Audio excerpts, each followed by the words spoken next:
The Quiz Kids, brought to you by the makers of Alka-Seltzer and One-A-Day brand vitamins. Is it true that a member of a royal family is holding a federal office in the United States? There you have the first question in this 371st Quiz Kids broadcast, which makes it something like question number 4,500 that our school kids have come up against. And here they are, the Quiz Kids.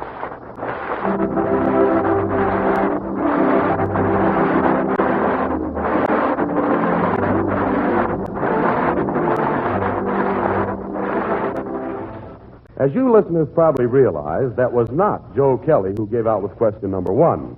Joe is vacationing in Wyoming. Replacing him today, we have 2 Roberts, whose combined ages of 30 and 7 do not quite equal Joe's quota, but they make up for it in poundage, believe me. Conducting school later on, you'll hear the 7-year-old, 30-pound quiz kid, Bobby Burns. And right now, here's the Quiz Kids announcer-turned-teacher, some 200 pounds of chief quizzer himself, new father, Bob Murphy.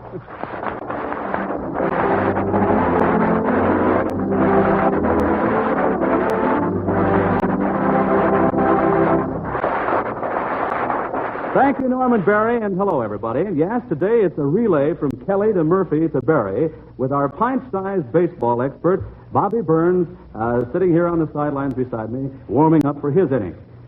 You know, every week I visit this classroom of the air with nothing on my mind except a simple commercial, grinning to myself when the Quiz Kids pulled a fast one on Joe Kelly.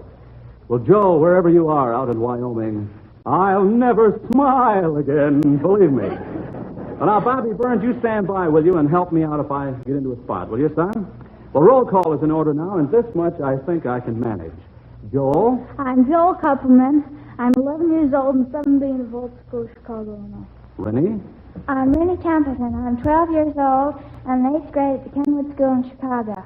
Lonnie? I'm Lonnie Lundy. I'm 11 years old and I'm in 7th grade at Lincoln School in Park Ridge, Illinois. And Stormy? I'm Stormy Berry. I'm 12 years old and a freshman at the South Shore High School in Chicago. And Virginia? I'm Virginia Rhodes. I'm 12 years old and I'm in the McCourt School in Western Springs, Illinois. And you know, kids, what Norman said at the opening of the program, I almost have a family of quiz kids at home myself, because Saturday morning at 1 o'clock, a third girl arrived. Does anybody know where I can get a couple of cut-rate weddings in about 20 years? Well, I almost forgot to tell you, too, kids, we have a special musical treat in store for you today. Quiz kid David Davis came back to Chicago for a solo appearance with the Grant Park Symphony Orchestra, and he's going to give us a sample of his violin playing later on. And let me tell you, I caught David while he was practicing the other day, and it's something you kids certainly won't want to miss. Well, now then, let's get back to that first question from C.L. Hansen of Round Lake, Illinois, who was worried about a report that a member of a royal family actually is holding an important federal office in our republic. Now, kids, is that report right or wrong? Joel? Yes, it is right, because the new Secretary of War is Kenneth Royal. And you know anything about him, Joel? Well, he was Undersecretary of War, I think. And he just replaced Robert P. Patterson, the Secretary of War, about 3 weeks ago. And that's absolutely correct, Joel. And for sending in that first question, C.L. Hansen of Round Lake, Illinois, gets a Zenith portable radio from the makers of Alka-Seltzer. Of course, if you children had muffed it instead of the portable, he would have received the big $250 Zenith radio phonograph combination. Well, let's move on here, kids. You're doing fine up to this point. Question number 2. You children like treasure hunts. So Lydia D. Saul of Seattle, Washington, gives you a treasure hunt in the Bible.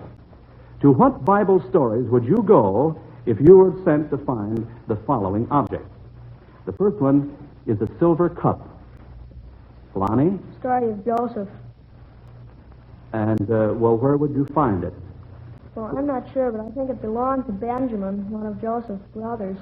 That's right. Joel? Well, it really belonged to Joseph. When he became the Pharaoh's number 1 man, he naturally had a sort of little household and had a silver cup. But he told his servant to put it in Benjamin's sack and then to call him back, so it really was Joseph. That a boy right on the nose, Joel. Here's the second one, and thank you for an assist there, Lonnie. The second one is a ladder. Rennie? Well, that might be at least the story of Jacob, where he saw the angels ascending and descending on the ladder. That's right. And the third one is a mustard seed. Lonnie? Well, that was in one of the parables that Jesus told about a mustard seed that was planted. When it was planted, it was very small, but when it's full grown, it was a big tree that the birds of the earth nested in. You really know the story, don't you, Lonnie? You're absolutely right in every respect, all three ways. Here's one, kids. Since thousands of stenographers throughout the country use typewriters day in and day out, Effie Roberts Skilton of Watertown, Connecticut, wonders if you can think of three ways in which a stenographer is like her typewriter. Now, for example, you might say, she's just the right type. That was mine. It's not very good, but she's just the right type. That's an example. Now, can you kids give me some others? Lonnie? Well, she takes letters. She takes letters, yeah. The typewriter has letters. Well, Prints typewriter prints letters, yeah. Well, anybody else have one here? Any other ways in which a stenographer is like her typewriter? Stormy? Well, she may play the piano, and that would be, she might have some keys also. Not only those on the piano, but she might have some door keys, so there are keys on a typewriter. Well, now we're getting down to it. Yeah, the keys on the typewriter. Virginia? Well, she gets along capitally with her boss. Oh, she does. Well.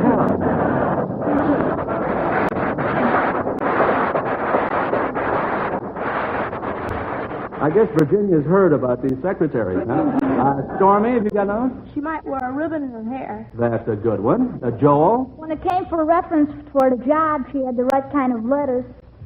Yeah, well, we had that in here a little while ago, but that's a different way of using it. Well, I think we got three of them there, all right, kids. Well, now then, you take a rest here. Here's Norman Berry, while you quiz kids, and coincidentally, your quizmaster catches his long-lost breath. And, Bob, I might as well talk about the weather. Everybody else does. Of course, it's no news that summertime is really with us. If you folks couldn't tell by that old wrinkled-up thermometer this week, you could surely tell by the menu in your favorite restaurant. Instead of beef stew and sizzling steaks, they're featuring cold chicken salad, iced tea, and chilled watermelon. Hot weather makes a big change in our eating habits, and that's exactly why summertime is no time to neglect your Alka-Seltzer supply. Hot weather sometimes tempts you into unwise mixtures of cold foods and chilled drinks, and the result is that very unpleasant business known as acid indigestion. As most of you know, Alka-Seltzer offers prompt and effective relief for these summertime stomach upsets. Just try an Alka-Seltzer next time you're uncomfortable after eating. See how fast Alka-Seltzer can comfort your upset stomach.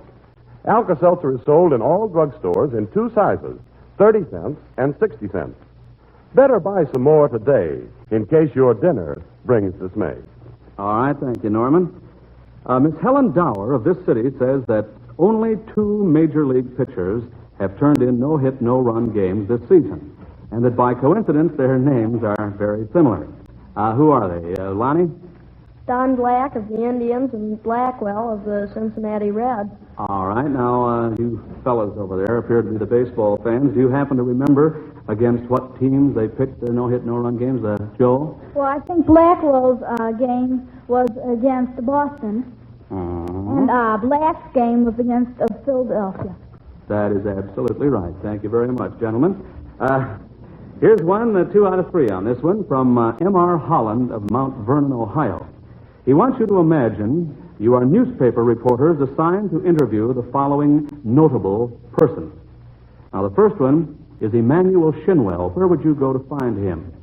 London, Dublin, or Cape Town? Joel? London. I think he's some sort of officer in the British cabinet. I think it's of health. Well, you're right about him being an officer in the British government. Any of you kids know what job he holds over there? All right, here's the second one. You told us where to find him. Where would you go to interview Melvin E. Thompson? Washington, Atlanta, or Detroit? Stormy? Atlanta, Georgia. He's the governor of Georgia. That's the fella, yeah, sure. He didn't get much publicity, though, as they were a little while ago, is it? And here's the third one, quiz kids. Where would you find Serge Kuzovitsky? Moscow, Rome, or Boston? Lonnie? Boston. He's the conductor of the Boston Symphony Orchestra. Attaboy. It sure is, Lonnie. Well, now, while we're in a musical mood here, kids, looking forward to that violin solo David Davis is going to play for us at the end of the program today, Now, let's try this question from Judy O'Day of Cornwall, New York. You'll get 2 out of 3. The first part of the question, who composed a piece of music as a birthday present for his wife and then named it after his son? Who composed a piece of music as a birthday present for his wife and named it after his son?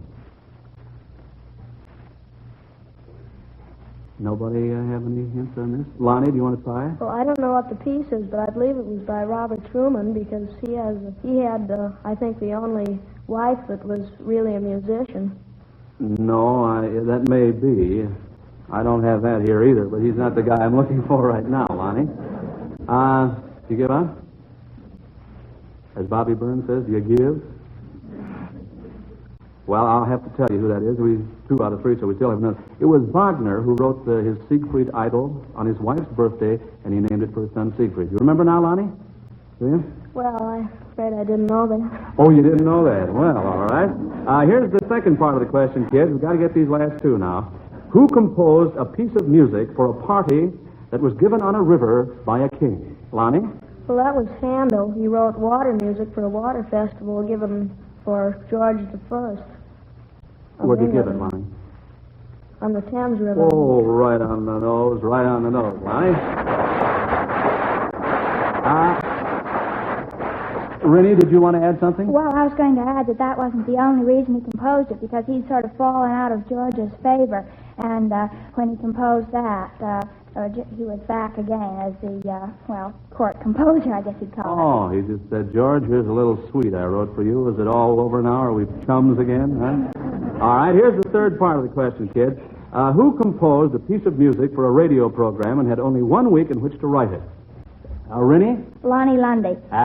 Kid. When did he do all this? He did it between the week before last and last week, and he had to do it on boing, boing, boing. That's right, the NBC Chimes. Lonnie, do you know something about this? Well, I believe George Gershwin had to write Rhapsody in Blue. Had only a week to write Rhapsody in Blue. Oh, well, he was in a hurry, too, huh? All right, that's swell. Well, we got our 2 out of 3 on that, kid, so we didn't get a miss. Here's another one now. In the absence of our chief quizzer, Joe Kelly, this is kind of a personal question, now ending his vacation out in Cheyenne, Wyoming, reminds us that teacher, too, needs to get away from it all once in a while. Now, one of our listeners, Mrs. I.N. Clover of Akron, Ohio, wonders who you quiz kids think needs a vacation more, the pupil or the teacher? Stormy, what do you got to say about this? Well, I personally think the teacher, in our room, I think the teacher needs more. Things are pretty tough in your room, huh? Rennie? Well, I think it depends. I think that when you're in the lower elementary school, the teacher needs it. But I think that when you get higher up, it gets 50-50 and more, and then maybe it even switches over so that when you're way up in college, I think that maybe the pupils need it a little more. Lonnie? Well, on the quiz kids, I think the teachers, I think the pupils need it more from the teacher's standpoint, because if the quiz kids go, they don't get a $100 bond. If the teacher goes, he has nothing to lose.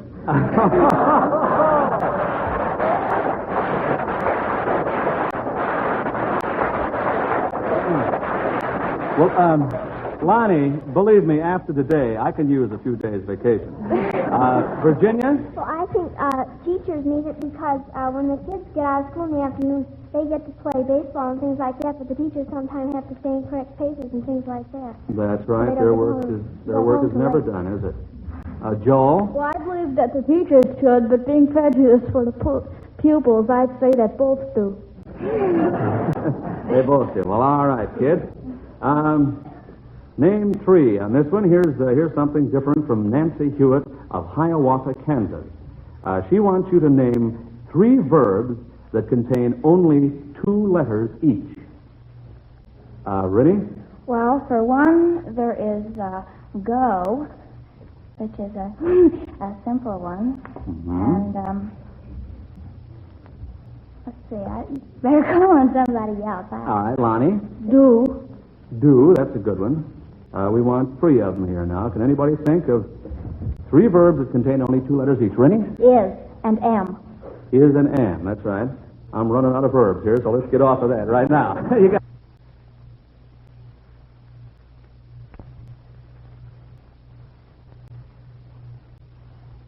That's three of them, and that's swell, kids. Here's a quickie from Eva Sutcliffe of Madison, Wisconsin. Have we Americans lived longer under a king or a president? Joel? Well, the Pilgrims, the first colony was settled. No, let me think. Well, we've been under a president since 1789. Mm-hmm. And that's a full 158 years. Big and simple under mathematics King, problems we've throw lived it from 1607 to 1781, which is 100 and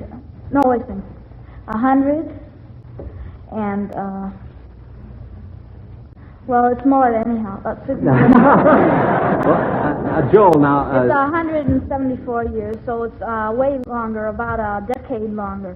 Now, wait a minute. Now, who have been living under longer? I know that you know, but would you explain it? The king, because we've been living 174 years under him, and under a president, we've only been living 158 years, so that's a full 16 years longer. But if you counted under President of Congress as a president from 1781 to 1789, then it would be only 8 years difference. That's right. Well, I'll tell you what I have here, Joel. I have some information. Can I read it? It says we've lived longer. You're right. You're absolutely right. Under a king, 182 years, just like you said, from 1607 to 1789, and only under a president for 158 years. So you were on the nose there, Joel, and working real hard, too. Well, right after this next feature, I'm resigning my job here to a 7-year-old quiz kid, Bobby Burns, who will quickly prove that my brawn does not balance with his brain, believe me. First, my old radio chum, Norman Berry, a little jealous of my proficiency with the rhyming dictionary in past weeks, has himself whipped up a few dactyls and pentameters, which he dedicates to all homemakers tomorrow. Yes, tomorrow is the subject of my poem, which is entitled Blue Monday. Monday is often Blue Monday for you. With the laundry and cleaning, there's so much to do. Sometimes the weekend has been just too much, entertaining and cooking and eating and such. So you wake up on Monday all ready to fret with a headachy feeling and stomach upset. Well, here's a suggestion that's good common sense. Let friend Alka-Seltzer be your defense. 2 tablets in water, that's all that it takes. Then drink down the sparkling solution it makes. Alka-Seltzer is pleasant, refreshing, and fast. If you're looking for comfort, you've found it at last. Now, don't be without Alka-Seltzer relief when Blue Monday morning is causing you grief. Remember our wise little radio rhyme. Be sure you have plenty on hand all the time. Whenever your tablets get way down to 4, just stop at your drugstore and buy you some more. Now, I'm fresh out of rhyme, so my poem is done. So back to those quiz kids for learning and fun. All right, Norman, and now, friends, here is our baby chief quizzer himself, Bobby Burns.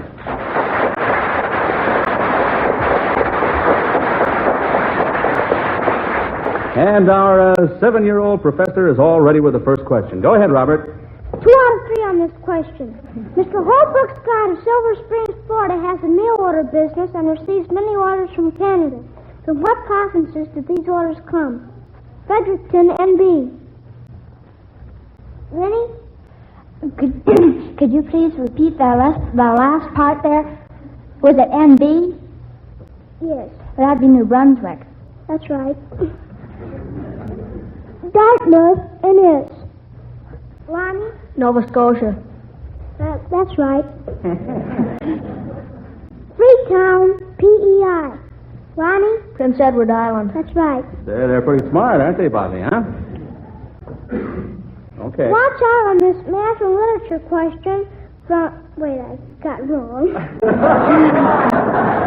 That's all right, Bob. You just take your time. Watch out on this combination math and literature question that Miss Rosamond Sanfield to Memphis, Tennessee. If you had a party and invited the children of the Robinson family, the March family, and the Darling family for dinner, how many places should you sit? Ronnie? Would you please repeat the question? If you had a party and invited the children of the Robinson family, the March family, and the Darling family for dinner, how many places should you sit? Joe? Well, I think there's 3 in one of those could you repeat the names of the families? I don't think I should. well, wait. There's 3. I think there's 3 in the Darling family and 3 in the Robinson family. No, wait a minute. 3 in the Darling family and 2 in the Robinson family. And in the other family, I think there was 5, so that would make a total of 10. What about that, Bob? You're wrong. Sorry. Vinny? Well, the March family, I think there were 2 children, if I'm correct. I'm not sure. And the Darling family, there were 3. I think that there were about 5 in the Robinson family. I'm not sure. There were quite a few, though. Does anybody else want to take a try? How about Lonnie? Well, is everyone in the family included? Or just the children, or what? Just the children. Well, I think there were 4 children in the Robinson family. And the March family, I think there were 3, and I think there were 3 in the Darling family. Oh, no, I'm afraid not. Virginia? Well, that you'd said 11 places because there was 4 in the March family, 4 in the Robinson family, and 3 in the Darling family. You're still wrong a little bit. Joe? I think there's 4 in the Darling family, so that makes it 12 places. Bob, you want to tell them why Virginia was wrong? I'll tell you why you were wrong, Virginia, because you had to set 1 place for yourself. So that would make 12.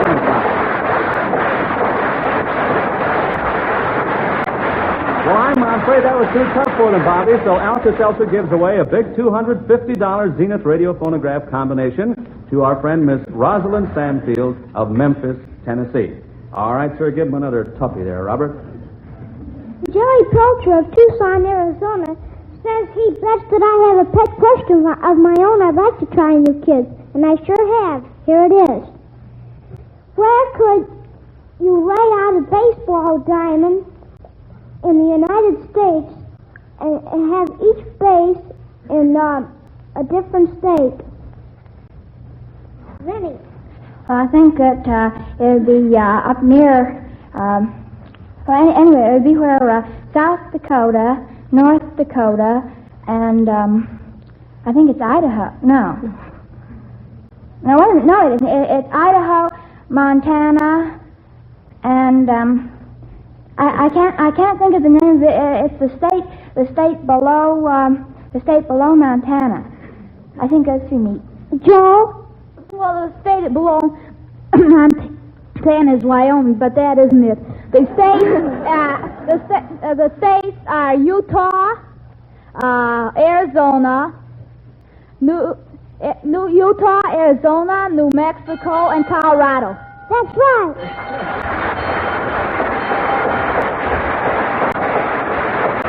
Well, my folks, with it, that old schoolbell put the stop to the proceedings. And Robert, allow me to congratulate you today for conducting school like a gentleman and a scholar. You did fine, Bob. Thank you, Mr. Murphy. Well, the questions are over, folks, but there's more coming. Remember, I told you at the opening of the program that quiz kid David Davis is going to show us the kind of fiddling that won him a solo spot with the Grand Park Symphony Orchestra last night. And while the judges are making out the report cards and David is tuning up his violin, Norman Berry will tell you listeners how you can win some dandy radios. Send a question to the Quiz Kids addressed Quiz Kids, Chicago. If we use your question on the air, you get a Zenith Transoceanic portable radio. If the children miss it, instead of the portable, the makers of Alka-Seltzer send you the big $250 Zenith radio phonograph combination.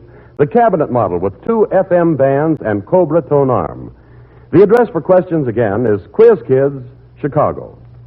Bob, I think young David's ready with his violin. That he is, Norman. Folks, David Davis, who is just 14, seems well on his way toward a real career as a concert violinist. We were very proud of him last night when he appeared as guest soloist before 45,000 people with the Grand Park Symphony Orchestra. Now, David is studying in the East now, but he stayed over in Chicago an extra day when we invited him to visit his old Quiz Kids classroom. We also invited him to bring along his own accompanist, Mr. George Roth. So let's welcome Mr. Roth and David Davis.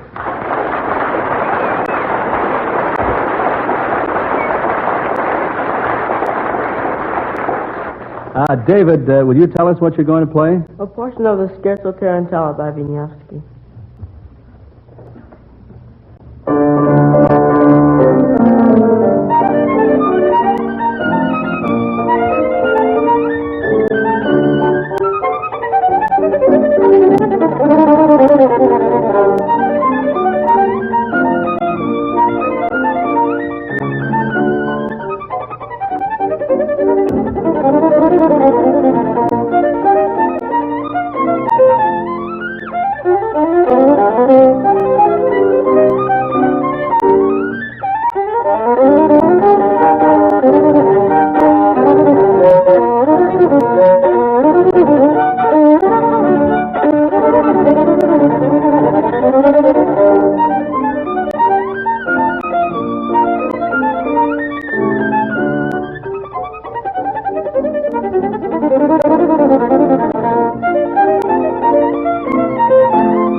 Stop, David, my boy. Thanks for coming back to school today, and the best of luck to you. Well, Bob, I don't know how the judges managed to work all through that fine music, but they did. And here are the Quiz Kids report cards. Thank you, Norman. Now the judges say that today you Quiz Kids missed 2 questions. Lonnie was first, Joel was second, and Rinnie was third. You are the winners who will liven up our classroom of the year next week when your own chief quizzer, bless him, Joe Kelly, will be back from his vacation. Now, of course, we always have 5 Quiz Kids in class, so filling one of the other desks, we'll have our old pal Pat Conlon, age 9, back. And as a reward for his excellent work as a substitute teacher today, I elect as the 5th Quiz Kid next week, 7-year-old Bobby Burns. Oh, yes. Yes, I have some more news about next week, too. You know, kids, the circus is in town, the great big Ringling Brothers Barnum Bailey Circus. And you know what? We have invited the most famous clown in the world to our schoolroom next week. None other than Emmett Kelly. This week, 2 Roberts. Next week, Bob, 2 Kelly. And now this is Bob Murphy dismissing the Quiz Kids class until the same time next week. Goodbye, kids. Good night, Mr. Murphy.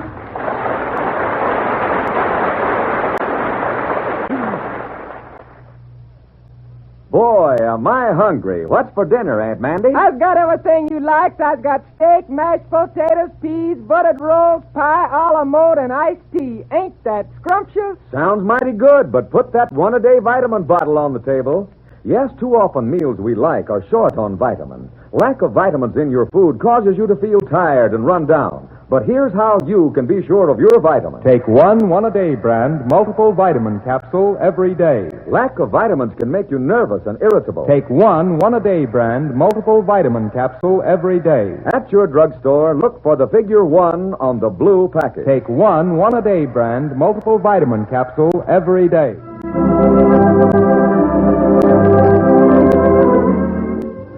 Listen to Quiz Kids every week.